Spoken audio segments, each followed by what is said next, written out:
Hello everybody. So over the last 17 years, I've done my darndest to bring you my best efforts at recreating the feeling of being on a television game show. After tons of games at nearly 200 conventions over the years, I've been mostly successful. Mostly. Happy New Year, everyone. To get 2017 started off on the right foot, let's close the book on a lot of the mistakes I've made on the road to where I am today.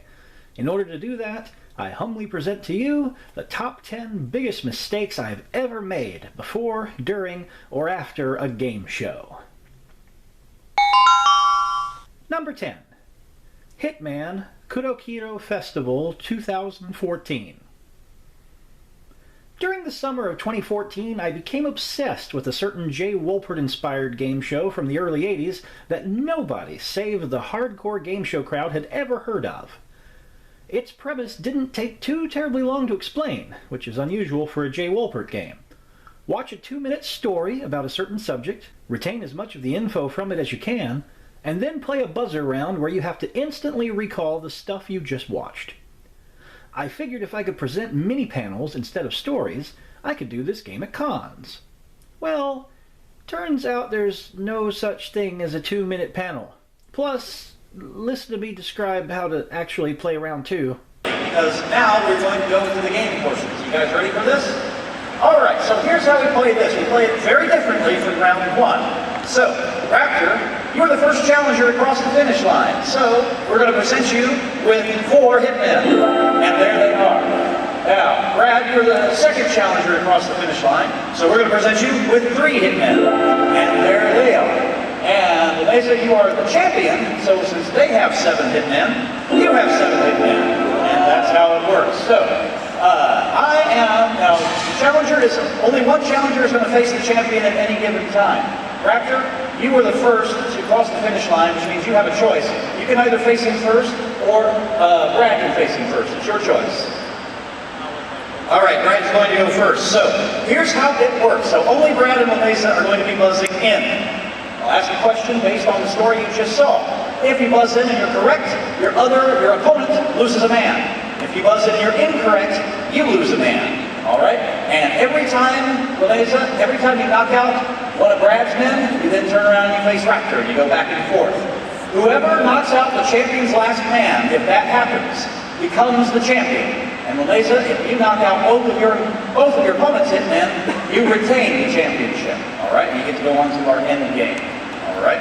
So, again, face me so I can see your hands go up for the buzzer. And we are going to get started. Here is the first question, and it's just for Brad and Melissa. Oh, did I mention I forgot to bring buzzers to the convention? Yeah, the only reason this made it to YouTube in the first place was the fact that the software looked neat on the big overhead scoreboard. This will never be attempted again. Number 9. All of the game shows from Anime Spark 2012. For the number 9 game on my list, I'm actually going to go with multiple games. All of them, to be exact, from the same convention. All of the game shows from Anime Spark 2012. I'm old. Anime convention goers are young. If you were an impressionable 14-year-old during the 2012 convention season, chances are you loved Hetalia and Homestuck and stuff you could watch on television. So when fans saw something called Tic-Tac-Toe on the convention schedule, this was their reaction. Anime Spark, the everybody's game of strategy, knowledge, and fun. It's Tic-Tac-Toe!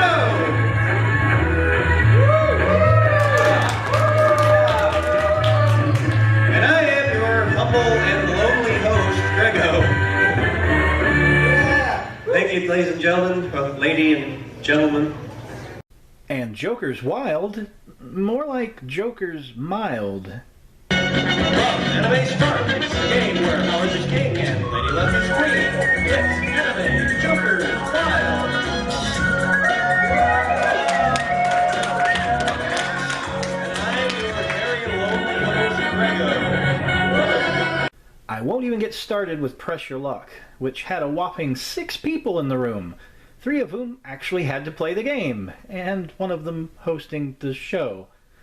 After this convention, I actually told the con chair not to invite me to his other cons until I had material that was better suited for this younger audience.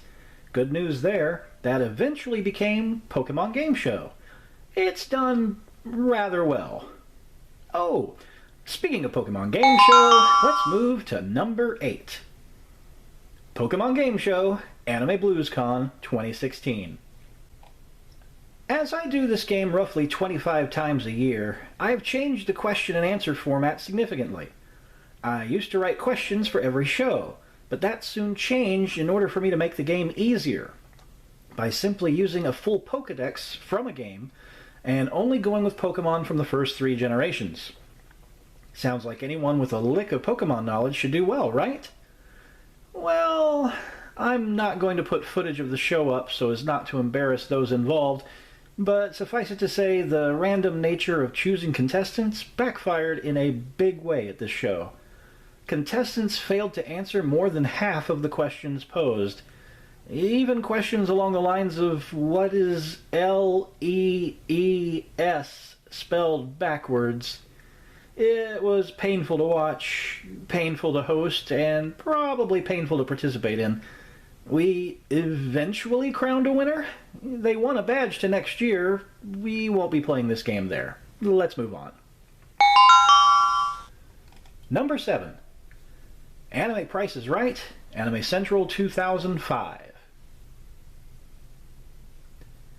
This video right here, thanks to the thumbnail of our pretty young contestant from North Dakota, it's my number 1 most viewed YouTube video of all time.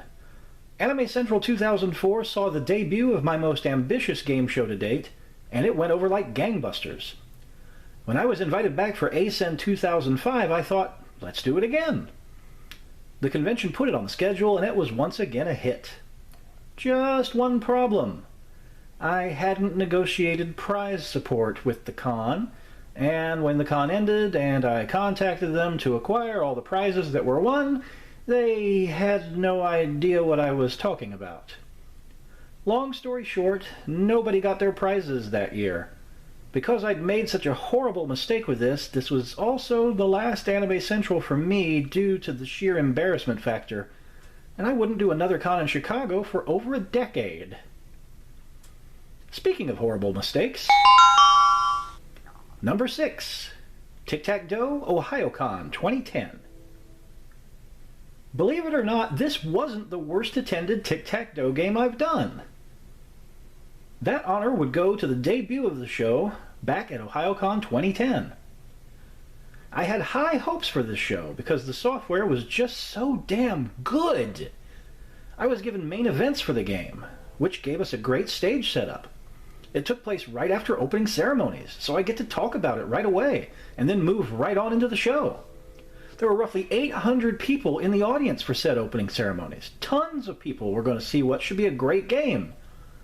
Except that apparently everyone was there to see the other guests, and about 790 of those 800 fans left opening ceremonies immediately after it was over, leaving 10 people for Tic-Tac-Doe, 5 of which were contestants chosen earlier. The 3 others out of that 10 being myself, the person running the board, and the person at the camera. Not that that mattered, because this was also before I discovered a fatal flaw with my laptop. It couldn't handle projecting my flash and running it at the same time. On the very first category shuffle, the program froze up, and we had to cancel the game. Software problems, that reminds me a lot of number 5. Now you see it, Tsubasa Con 2009. For starters, here's a never-before-seen treat for you, the software I wrote for this game.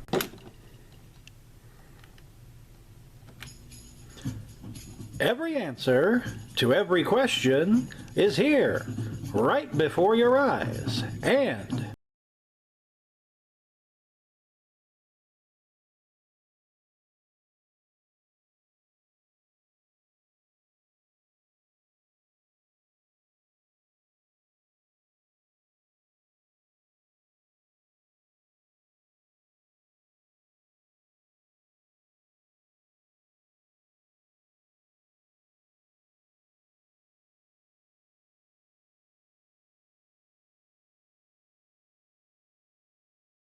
2009 was the first con I attended after an 18-month break where I retired, moved to Kansas City, got in with a crowd of anime fans, and decided to get back into doing convention game shows again. Other games that debuted here included Concentration and Bullseye, but Now You See It was to be my first celebrity game upon my return. I thought the idea of the audience playing along, trying to find the hidden words, would be fun. And I envisioned a partnership bonus round where the player shouts directions to the celebrity guest to quote-unquote circle the hidden word on screen. Sounded good on paper. Unfortunately, the same technical problems that would see the failure of Tic-Tac-Dough were also present here. Loading the board took the laptop CPU over the threshold while projecting, and the game shut down. It was very embarrassing. And as far as I know, one of the guests involved hasn't done another game show since with anybody. And speaking of guests having a bad time on game shows, number 4, Chain Reaction, San Japan 2013, and Anime Festival Arkansas 2012. You know what anime voice actors do really well? Act. You know what some of them don't always do well? Anime trivia. And when faced with the pressure of a game show where you need to make the connection from one word to another, well, sometimes you get angry voice actors who let you know after the show. There's a good reason why, despite having footage of this game show in its entirety, you guys will never see it. You know what the average attendee of an anime convention isn't good at? Improv. I tried an all-civilian version of Chain Reaction at Anime Festival Arkansas 2012. The contestants were great at making the connections in the main game. The improv bonus game, where 2 of the 3 teammates have to construct a question one word at a time improv style? Cringe-worthy. I brought the game back this year, but will only be playing it with actors who give me a thumbs up beforehand, and you'll see one of these shows next month. One show you'll never see, however. Number 3. Spy Games, Kotori Con 2014, NACA Con 2014. My footage from this died in the hard drive failure I suffered a couple months ago, and maybe that's for the better. I don't want to get on Wink Martindale's bad side either, so I'm just going to show you pictures from his game and from mine. Top Secret was a 1988 unsold pilot produced and hosted by Wink Martindale. In the game, 3 contestants answered trivia questions to earn money to buy clues to try to figure out the secret identity of the other 2 players. I developed this concept into a show I called Spy Games, keeping the feel of the pilot while changing it to make it more convention-friendly. Unfortunately, like so many games that have failed over the years, the game was too difficult for the average youngster, especially when a player's secret identity was the name of a character from a show the fan had never seen. This pilot should have stayed a pilot. Only 2 left, and this one's one you might not have realized I've hosted before. Number 2, Name That Tune, NACACon 2010. Yep, believe it or not, I actually hosted classic Name That Tune. No video footage exists, but here's the software that I used. First of all, here was the melody roulette round. Oh, and then I have to go the other way. Right there it goes. And it took forever for these things to slow down. I got a double though.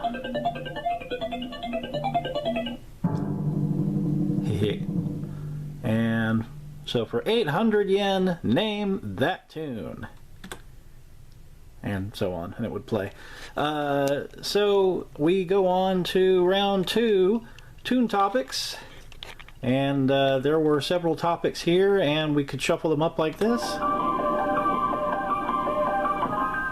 And we got Slice of Life, and then I would play a tune for that. I'm not going to play any of the music for any of these things because I don't want to get sued, but I will go ahead and show you what the bid-a-note board looked like, which we actually did bid a second.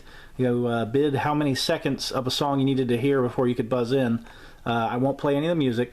And then the last one, of course, the Golden Medley, and that's what it looked like. So the way we would do the Golden Medley is you would have a tree of prizes starting with 500 yen and going up for 1,000 all the way to 2,000, 3,000, 5,000, 10,000, and then the grand prize. But yeah, the seconds ticked down just like they did on the original show. And if it weren't for the fact that the play-in software was buggy, this would have worked. Unfortunately, the way the play-in software works, which I'll show you here, this was the tryout software, the play-in software, and the way it would work is we would give 4 contestants buzz controllers, and then we would play a song, and on that screen, corresponding with the colors from the buzz controller, would be 5 different choices for that song, and they would push the button that corresponds with it. And if they were right, they got to stay on. If they were wrong, they would be out, and then someone else from the audience would come up and take their place. The 4 players who would have the longest streak of correct songs would be the ones who would play Name That Tune. It sounded good, and it would have worked out just fine, except the way the buzz controllers work from Joy to Key, button 1 is the red button at the top, button 2 is the yellow button at the bottom, button 3 the green button, button 4 the orange, and button 5 the blue. And I did not know that when I was coding the buttons to correspond with the buzzers.